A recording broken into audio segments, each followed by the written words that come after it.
I can't even remember the last time I did an astrology report. It's been months. I'm back.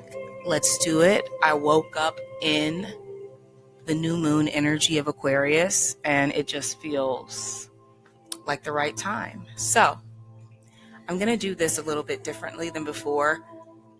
I have read all of the information. I'm going to channel some of the message. It's beautiful. And I'm excited to get to it. So let's go. So like I said, I woke up feeling this energy in such a great way. And this is the message that I channeled. Life never stops happening. You either learn how to better coast, or you'll be constantly reacting, redoing, constantly, never getting off the loop. You're not going to stop with the twists and the turns and the foils and the fumbles because you're not in the driver's seat. You've lost control of the vehicle. And your energy is wasted there, useless. You have to get in the damn seat. Your core resonance is waiting for you. I got this image that you'll see on the screen. From this place, the spacious presence, everything can be seamlessly controlled, available to you. This is the field of abundance. You can consciously go anywhere. You are that powerful. So in fact, you have to consciously choose to be in your present place. It takes effort to stay there. It's like a muscle. You have to strengthen the muscle. But you are the driver of the vehicle. When you are at the center and you are the core frequency, you use less effort to exist more effortlessly while still being able to. In fact, it is the only way to be able to truly live out your purpose and your gift and your dream. If you're not working from here, you're not really working. You're putting out a lot more energy than you're getting back. When you get to your core resonance and you align yourself, everything else seems, feels, exists from such a seamless place. And the key, the way to get there is really to hone in on your heart frequency and try to get to that, match that energy. Okay. That is like literally walking back into the avatar, the driver's seat of the machine, so that you have better control of the road. And then you're going to get off eventually the twists and the turns and the foils. You're going to get yourself to a better, easier road, more seamless road, right? But it's by knowing you are the driver and by getting to a place where you are empowered, where you can turn and press on the brakes if necessary, accelerate if you can. You become a more limitless person without as much effort. And you start existing within your flow as you are meant to fit. And you are meant to fit. You fit. You fit seamlessly. You are not a piece of clay. You are a puzzle piece. That shit clicks into place. And the revolution is a rebirth. You have to dismiss, you have to leap, you have to decide that you can choose you first and still win. That you don't have to hustle or bend or mold or fold or even the leap.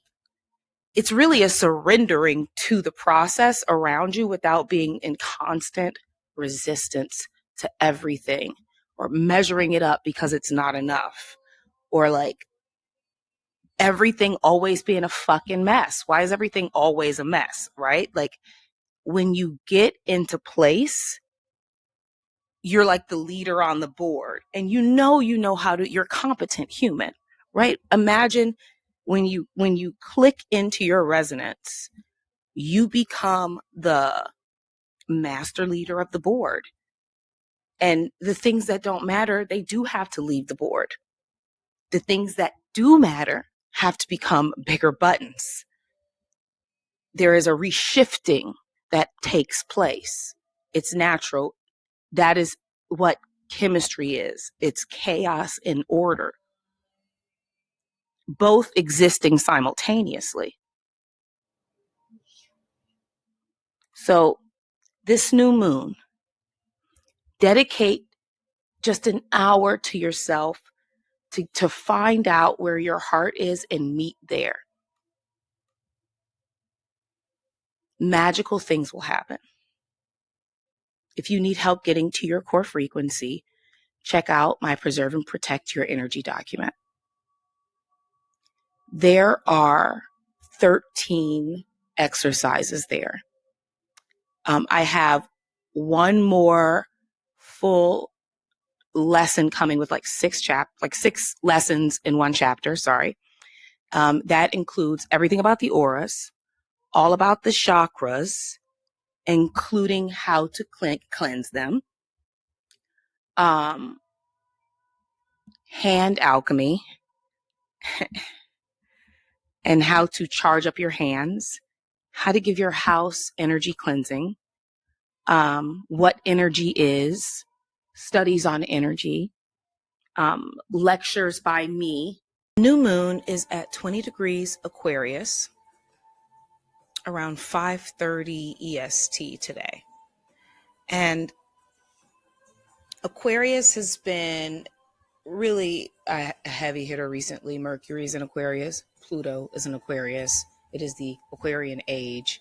And so it's the planet we have to talk about. And it's going to be the center of this month's new moon astrology report, obviously. Aquarians are the water bearers of the sign. And when I think about that, I often consider the idea of pouring out water, like you see this image.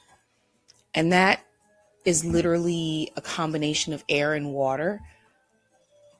And I always think of bringing emotional information, maybe sometimes heavy information, emotionally charged information, from the heavens, from sometimes a higher place. I'm an Aquarius moon, so I sometimes resonate with the idea of detachment from, mainly existing as the observer in a lot of situations, which is where I emotionally process from that place. I like to. And this sign and this new moon has got a lot with being independent, not needing to be, being able to be in the tribe while still being able to express your truest identity. And to me, this energy is everywhere. We're going to just think about it from that perspective. Learning how to individuate truly means that you've gone on your own journey. And once you've completed that journey, you really don't have the gall, the call, the charge to judge another's journey, because you know what it took to get to yours. And Aquarians or Aquarius is all about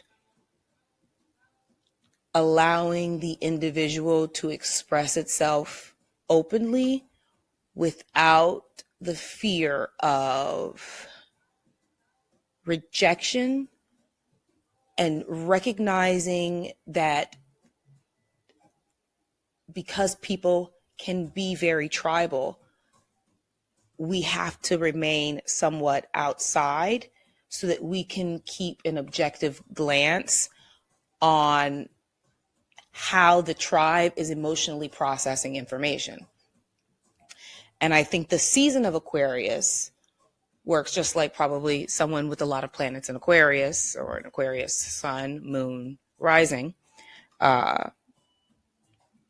is to be able to see the patterns that life presents, and want to better align them for success. And in this process, as humans, it can often come off as judgment.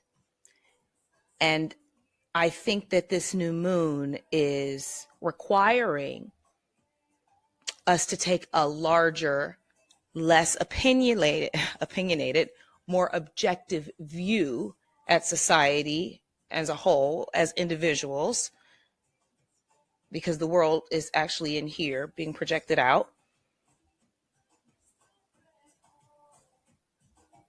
And to release others from our grasp of judgment as to where we are forcing them to be because we think that's where they should be.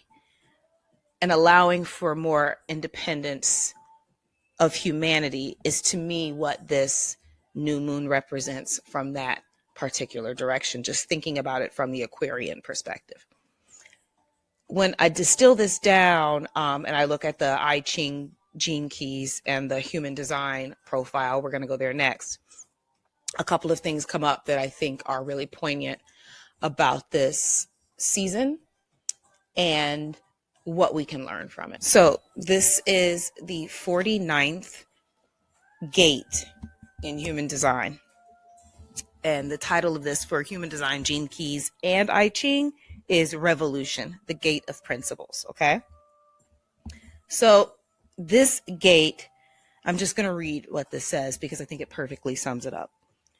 Your sensitivity or insensitivity towards other people and animals and their specific needs is based on a resonance with your own principles.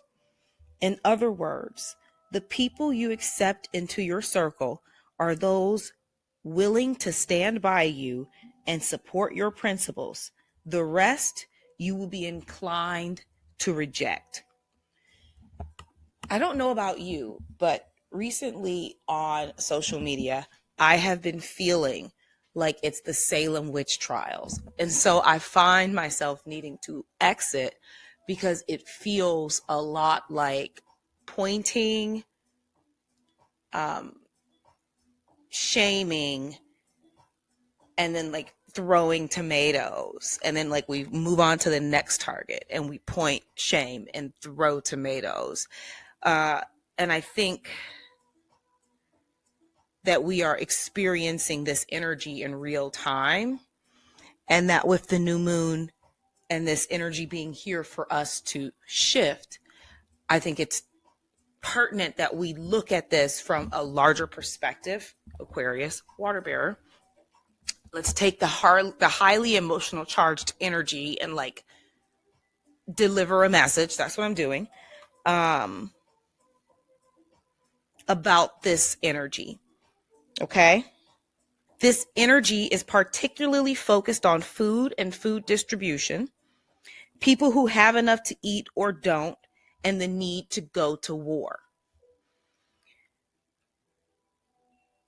Revolution is either avoided by filling needs or entered into as a necessary evil and last resort.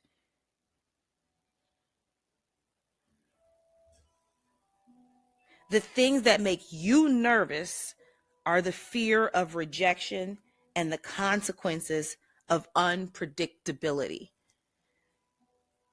And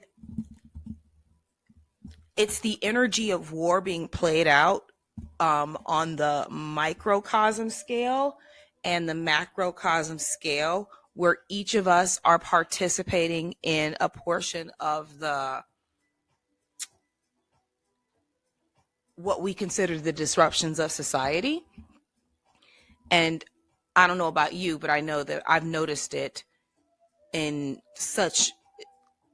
all of the different communities in such a way that I think we've kind of lost the point. And what I think this gets to is it's a really giant waste of our energy and what we can achieve if we have this much energy to put behind anything. And again, I think water and air is all about taking our emotions, okay, which you can think of as like energy in motion, water moving, taking these emotions and utilizing them wisely and distributing that energy through communication, through writing, through singing, through journaling, through TED Talks, through TikTok talks. But you have to have a goal. What's the end? What's the place? What's this for? And when you have an authentic goal, I think right now that your words can go farther. But we have to kind of see, to me, this is the shadow of this energy. Let's look at the higher gift next, which I want you to think about me saying that. Tied to our need for survival and knowing how to act out in certain circumstances based on survival, we have a set of circumstances in a way that we respond irresponsibly. And that is a reaction. To properly respond is to use responsibility with your words. And that is really what we're trying to get to, is learning how to respond instead of react. So the gene key gift for this concept of energy is revolution. And so I decided to look at the I Ching, which is connected to the human design and to the gene keys. Look at what they think of when they think of the concept of revolution. And I love this. I have this I Ching app on my phone. Okay. Whatever change you aspire to in your affairs must be preceded by a change in heart, an active deepening and strengthening of your resolve to meet every event with equanimity, detachment, and innocent goodwill. When this spiritual poise is achieved within, magnificent things are possible without. And this is also connected to the second line. And this second line says, a revolution is possible if one first prepares the ground. Strengthen your humility and still your ego before, during, and after taking action.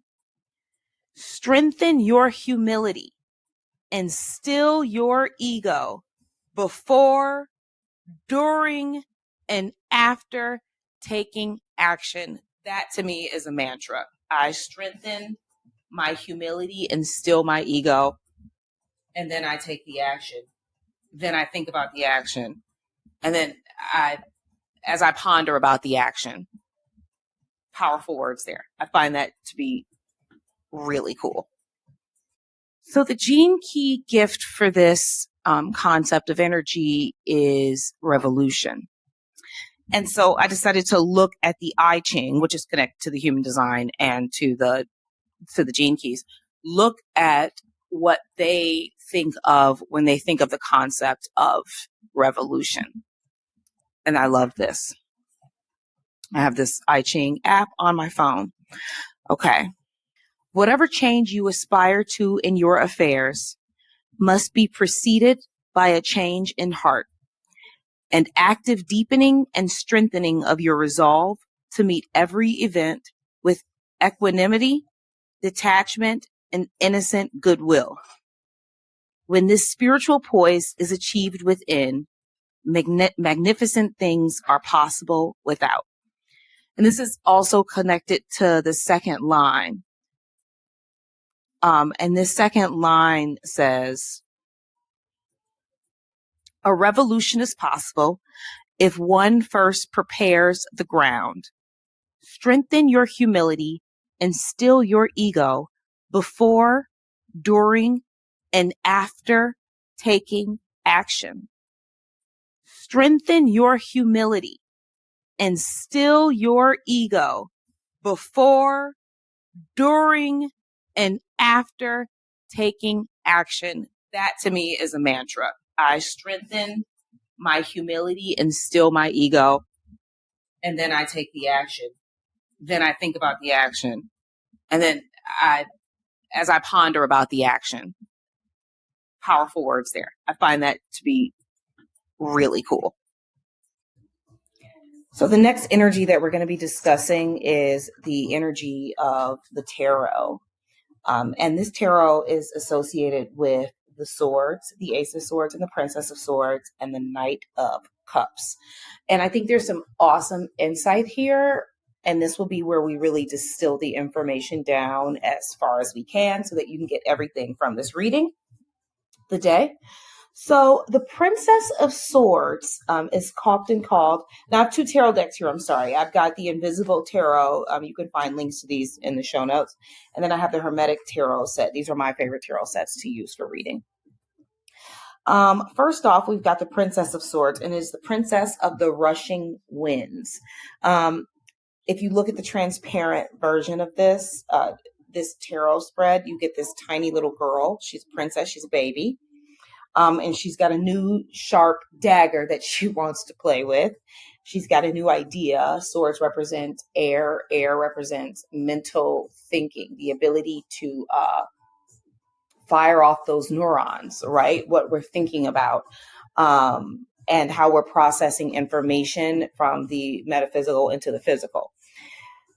Princess of the Rushing Winds is as information travels in, and you can think a lot about Aquarius, which is why this is connected to Aquarius, because it's connected to the wind. We are mastering or learning to master new information. We are training to master new information. When we go to the Ace of Swords, you have this spark of new information. Something new is coming up. For us to have to tangle with, for us to have to look at. Remember, the wind is rushing. So rushing winds automatically means that maybe the information is all jumbled up and not as fluid as it would be had it been smooth winds. And with this idea that these new ideas are bursting out of this air, something brand new is waiting for us to unfold. And how do we access it? I think that Knight of Cups, Lord of the waves and waters, is the elevated way of being able to master the emotions around the information. And that is how you become the Princess of the Rushing Winds, is that you know how to navigate that wind. To know how to navigate the wind is to be able to properly emotionally tie your information with your thoughts, belief systems, and emotions in a profound way. These three things together, I think of this knight as surrendering his emotions. He's on his knees, giving his cup up to the world, the universe. Surrendering again is another form of forgiveness. And to become the Lord of the waves and the waters in the Knight of Cups is to rule your emotions. And this is Aquarius to Pisces deacons. This is all about learning how to ride the wave. You are supposed to coast. You don't necessarily need to split. To go back to this shadow of this gene key and to consider the energy that I'm talking about, I want you to reaction is giving very much capital punishment energy, which is totally based on the idea that someone else deserves to be punished. based on your personal concept of morality and within what you think is right or wrong is where the line is. And because in your perspective, they don't live up to your ideals, you deserve to lambaste them.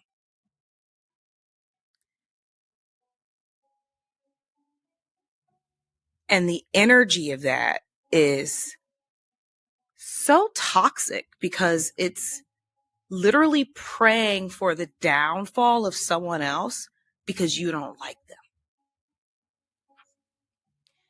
And if we stop and consider that our energy literally projects out into this auric egg that is our bodies, our energetic bubble,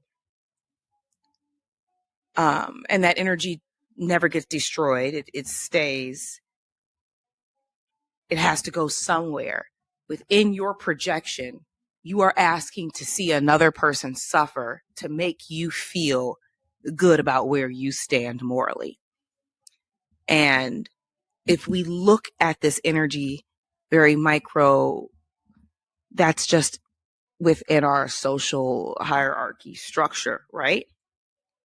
And if you take that energy out larger, that's war energy. It's the same thing.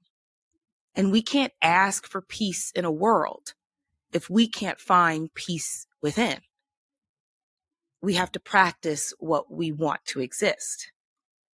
And to get to the to a level of what they call the siddhi, or the level of being able to move beyond this shadow, is to practice forgiveness, because forgiveness is based on the idea that you recognize that you are a mortal human being who has gone on their own journey and have had ups and downs and twists and turns, and that other people have the right to define their own journey outside of your jurisdiction and get to twist and turn and burst and be reborn and come back to life, just as much as you would like to if you went through those situations.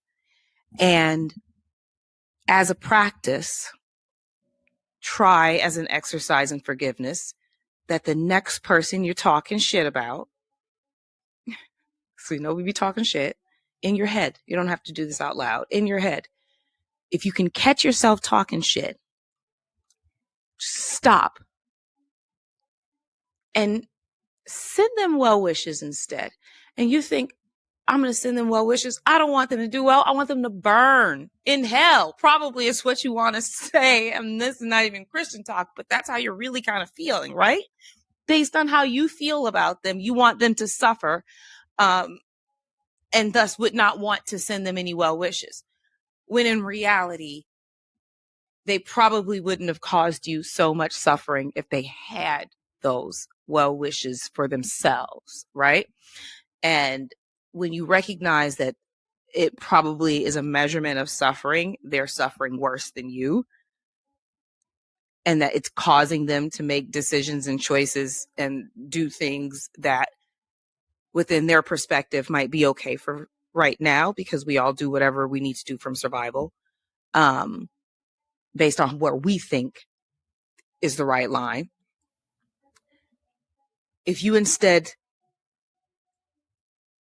practice the hope of wanting them to align with their divine timing, or hear the messages from their ancestors, you can detach yourself emotionally from that outcome. And this is a physical, actual expression that will release from your body when you do it. You will feel the releasing.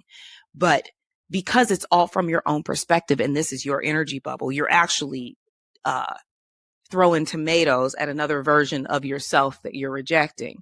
So in reality, you're sending love to another version of yourself. So you might want to be good at doing this. but you will have a physical chemical reaction in your body when you perform this exercise. You will feel it. You will feel something leave. It's beautiful and it's amazing. And when you feel it, you'll start doing it for everybody and you won't care. It'll help elevate you. You will find this exercise. I'm writing this up today. I performed this exercise this week and it was profound.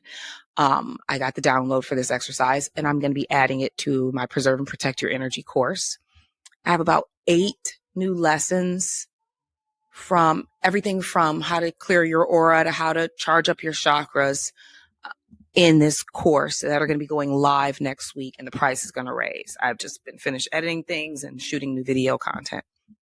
Right now it's $15. It won't be $15 forever. You might want to get it at $15 before I raise that price. This will be in the $50 version, but if you sign up for the $15 version, you're lifetime in, so you get all the updates. There's one more part to this, and that's the channeling of this energy that we're going in, and it's amazing. So obviously you're here for that. Thanks.